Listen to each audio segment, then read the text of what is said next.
Ayon sa Wikipedia, ang Saudi Arabia ang pinakamalaking hirer ng overseas Filipino workers sa buong mundo. At ito din ang pinakamaraming bilang ng mga OFW sa buong Middle East. Ang Saudi Arabia ang pangalawa sa sources ng remittances ng ating bansa.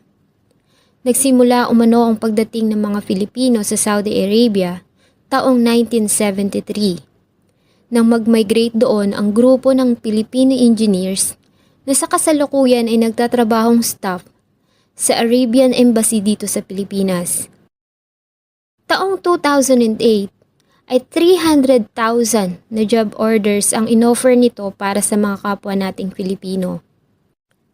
According to John Leonard Monterona, ang coordinator ng Migrante International, ay taon-taon na dumarami ang bilang ng mga OFW sa Saudi Arabia ang nagiging biktima ng sexual abuse, maltreatments, unpaid salaries at labor malpractice. Ngunit sa kabila nito, ay taon-taon lumalaki pa rin ang bilang ng mga OFW na pumupunta doon para magtrabaho. Ang kwento po na ating tatalakayin ay ang malungkot na sinapit ng ating kababayan na si Carlito Nunez Lana sa Kingdom of Saudi Arabia. Isang anak na nais makatulong sa magulang at ama na nangarap para sa magandang kinabukasan ng kanyang mga anak. Bago ko po ipagpatuloy ang ating kwento, sa mga bago po sa channel ko at nais sa mga ganitong klase ng kwento ng krimen na nangyayari sa loob at labas ng ating bansa ay maaari pong pakipindot ang ating subscribe button at notification bell para ma-notify kayo pag may mga bago tayong upload na videos. Si Carlito Nunez Lana ay anak ni na Mr. Luciano at Susana Lana. Ayon sa ina ay mabait, masunurin at mapagmahal na anak si Carlito. Sila ay nagmula sa Legazpi City at lumipat sa Maynila para sa mas magandang opportunity doon. Taong 2008 ay nagpasya umano ang anak na subukan ng kapalaran sa ibang bansa. Namasukan ito sa Riyadh, Saudi Arabia bilang isang utility boy sa isang hotel doon. May nakilala umano ito doon na pamilya na nag-alok sa kanya ng trabaho bilang isang pastol o tagapag-alaga ng mga kamelyo sa desyerto. Nang matapos ang 2 taong kontrata, at dahil nga sa okay naman ang naging kalagayan sa unang trabaho, ay nagpasya sila na hindi muna umuwi ng Pilipinas. At tinanggap niya ang nasabing trabaho noong September ng taong 2010. Noong una ay naging maayos naman umano ang naging relasyon ni Carlito sa nasabing employer. Ngunit hindi umano ito nagtagal at lumabas ang tunay nitong ugali. Hindi umano sila nagkakasundo nito dahil pinipilit siya nitong magdasal sa oras ng pagdarasal ng mga Muslim. At ayon sa angkel ni Carlito na si Emmanuel Nunez sa isang interview sa 24 Oras, ay naikwento umano ni Carlito na minsan ay pinatakbo umano siya ng amo sa disyerto habang pinapaputukan siya ng baril. At may 2 pa umanong Arabo ang tuwang-tuwa at pumapalakpak pa na nanunood. Sa unang beses umano ay pinalampas niya dahil sa malayo at hindi naman umano siya nito pinatatamaan. Ganun pa man ay hindi niya na ito nagustuhan nang muli itong gawin ng amo sa pangalawang pagkakataon. Kaya naman ay nagpasya siya na umalis na sa nasabing trabaho. Nang magpaalam siya dito ay hindi ito pumayag at tila pa nga ito ay nagalit. December taong 2010, para makaalis sa hindi makataong pagtrato ng amo, ay nag-isip si Carlito ng paraan kung papaano siya makakaalis at makapunta sa embassy para makahingi ng tulong. Nagpaalam umano ito na magpapa-check up dahil sa masama ang kanyang pakiramdam. Ngunit hindi pumayag ang amo at agad umano itong nagalit at naglabas ng baril na itunutok sa kanya. At dahil sa takot para sa sariling buhay, ay nakipag-agawan nito sa baril at aksidente umano itong pumutok at natamaan sa dibdib ang nasabing Arabo. Dahil sa takot at pagkataranta, ay agad siyang sumakay sa sasakyan ng amo at pinatakbo ito. Si Carlito umano ay walang sapat na karanasan sa pagmamaneho, kaya naman ay sa halip na abante ay paatras ang naging takbo ng sasakyan. Kaya sa di kagustuhan ay nasagasaan niya pa ang amo at tumama ang gulong ng sasakyan nito sa ulo ng biktima na naging sanhi ng agad nitong kamatayan. Isang security patrol noon ang nakapansin sa isang car type na Hilux at nagtaka umano ito dahil sa tila paliko-liko na takbo nito. Kaya naman ay kanya itong sinundan. Napansin niya umano ang nagmamaneho na isang Asian national na tila balisa at takot na takot. Nang makarating ito sa bahagi ng kalsada ay bumangga umano ito sa isang Alsage iron interval sa pagitan ng service line at sinubukan umano nito na pumasok sa main road. Agad na lumapit ang nasabing security patrol at pinalabas nito ang nasabing tao na nagmamaneho ng sasakyan. Agad umano itong tumawag sa Red Crescent para humingi ng assistant at lagyan ng unang lunas ang natamong sugat nito sa ulo. Inimbestigahan nila ang nasabing sasakyan at nakita nila sa loob nito ang semi-automatic pistol na may tatak na Yugoslavian. At nakakuha din sila ng isang dagger, driver's license na pagmamay-ari ng isang Saudi national at pera na nagkakahalaga ng 1,600 riyals. Matapos lapatan ng lunas at pakalmahin ang nasabing driver, ay agad nila itong tinanong. At ayon nga dito, ay isa siyang Pilipino OFW. Ang pangalan niya ay Carlito Lana at nagtatrabaho siya sa kanyang employer na si Nazir Al-Ghatani. Inamin niya rin dito ang nagawang krimen at tinuro ang lugar kung saan niya iniwan ang biktima, sa Azizia. Agad namang nagpunta ang mga authorities sa nasabing lugar at natagpuan nga nila ang wala ng buhay na katawan ng 65 years old na si Nazir Al-Ghatani. Kaya naman ay agad na hinuli si Carlito Lana sa kasong pagpatay sa kanyang employer. Nang malaman ng Philippine Embassy sa Riyadh ang nasabing pangyayari, ay agad silang kumonsulta sa Riyadh Authority at kinuha nila ang Al-Quzaini Law Office para magtayong tagapagtanggol ni Carlito Lana.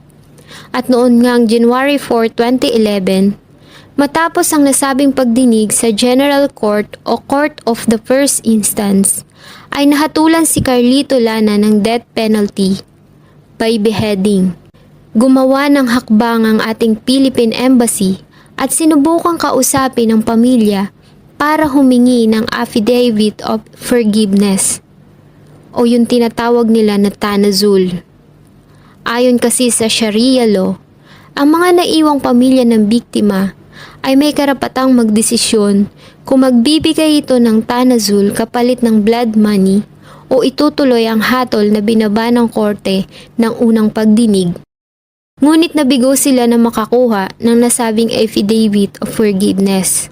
Taong 2012 ay muling nagpasa ng appeal ang legal team sa Court of Appeal. Ngunit dahil nga sa pagtanggi na ginawa ng pamilya na magbigay ng tanazul, ay sinang-ayunan pa rin ito ang nasabing hatol na binigay ng Court of the First Instance. At ang nasabing apila ay na-deny.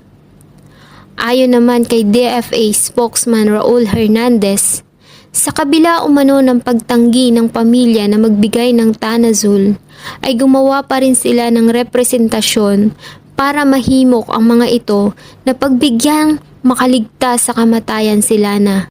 Taong 2013, sa tulong pa rin ng ating gobyerno, ay nagtungo ang ina ni Carlito Lana sa Riyadh, Saudi Arabia upang personal na kausapin at humingi ng tawad sa pamilya ng biktima. Ngunit nabigo sila. Tumanggi ito na makipagkita at makipag-usap.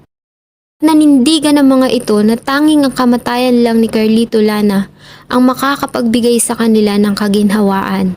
Ang presidente naman na si President Benigno Aquino III ay gumawa ng liham sa hari ng Saudi Arabia na si King Abdullah at humingi ng tulong dito upang mamagitan para kumbinsihin ang pamilya ng biktima na tanggapin ang nasabing amicable settlement. Ngunit tulad na ng dati ay nagmatigas pa rin ang pamilya at tumanggi sa nasabing kasunduan. December 12, 2014, Nang ganap na 3:00 ng hapon, ay binitay si Carlito Lana. At sa araw din na yon, ay malungkot na binalita ng DFA ang ginawang pagbitay kay Carlito Lana na talaga namang kinagulat ng lahat maging ng pamilya nito sa Pilipinas. Ayon sa Assistant Secretary ng Department of Foreign Affairs na si Charles Jose, ay nabigla din umano sila sa nasabing balita. At ayon dito, ay sinabihan lang umano sila matapos na ang ginawang execution. Sinabi rin ni Vice President Jejomar Binay sa isang interview na maging siya na presidential advisor tungkol sa migrant workers ay hindi rin umano sinabihan sa ginawang execution. Ayon dito, ay nasa batas umano ng Saudi Arabia na hindi ipaalam sa nasasakdal at maging sa embahada nito ang araw kung kailan ito bibitayin. At dahil nga sa isang converted na Muslim, si Carlito Lana, ayon sa kanilang batas at tradisyon, ay kailangang mailibing ang katawan sa loob ng 24 oras. Kaya naman, si Carlito ay hindi na naiuwi ng Pilipinas at inilibing na sa Saudi Arabia. At ayon sa Vice Presidente, na kahit umano gustuhin ng pamilya na iparepatriate ang bangkay, ay mahihirapan umano sila. Dahil isa umano sa patakaran ng bansang Saudi Arabia ang hindi pagpayag ng mga ito na maibalik ang katawan ng isang taong hinatulan ng death penalty sa kanilang bansa. Naging mainit na usapin sa mga telebisyon at radyo ang kaso ni Carlito Lana. At muli, sa pangunguna ng Samahan ng Migrante International noong December 18, ay kinalampag nila ang ating gobyerno. Nagmarcha sa Mendiola ang napakaraming miyembro ng Migrante International na nagmula sa kanilang 16 na chapters. Ito ang samahan ng mga OFW na galing ng Hong Kong, Macau, Japan, South Korea, Taiwan, Saudi Arabia, United Arab Emirates, Qatar, Italy, Austria, United Kingdom, Netherlands, United States, Canada at Australia. Maging ang mga local na chapter ay nakaisa din sa nasabing rally. Mga delegates na galing pa ng Davao, General Santos, Sucsargen, Calabarzon, Tacloban, Nueva Ecija, Bataan, Pampanga, Pangasinan at National Capital Region sa pangunguna ni Mr. Gary Martinez na kanilang chairperson. Ayon sa kanila, ay tila hindi umano sapat ang hakbang na ginagawa ng gobyerno para iligtas ang isa na naman nating kababayan. Nakitang-kita naman umano na kaya nito napatay ang nasabing amo ay dahil sa pinagtanggulang umano nito ang kanyang sarili. Ang ina umano ni Carlito na si Susana ay lumapit sa kanila noong simula pa lang, kaya naman ay talagang nakasubaybay sila sa nasabing kaso at sa mga hakbang na ginagawa ng gobyerno para sa ating kababayan. Ayon sa kanila, ay sa pamumuno umano ng Administrasyong Aquino ay dumami ang bilang ng mga OFW ang nahatulan ng kamatayan sa ibang bansa. At pang-anim na si Carlito Lana na na-execute sa ilalim ng kanilang pamamahala. Nanawagan sila na bumaba na nga ang Pangulo sa kanyang pwesto. Itinanggi naman ng Malacanang ang paratang ng kawalan ng aksyon. Sinabi nila na kumilos umano ang Embahada ng Pilipinas sa Riyadh at kumuha ng serbisyo ng isang Saudi law office. Si Pangulong Aquino mismo umano ang sumulat ng liham kay King Abdullah bin Abdul Aziz at humiling na tumulong na kumbinsihin ang pamilya na magbigay ng tanazul. Ngunit hindi umano ito umubra. Nagbigay din umano sila ng legal aid at iba pang serbisyo kay Lana at pondo umano yon na galing sa migrant workers account.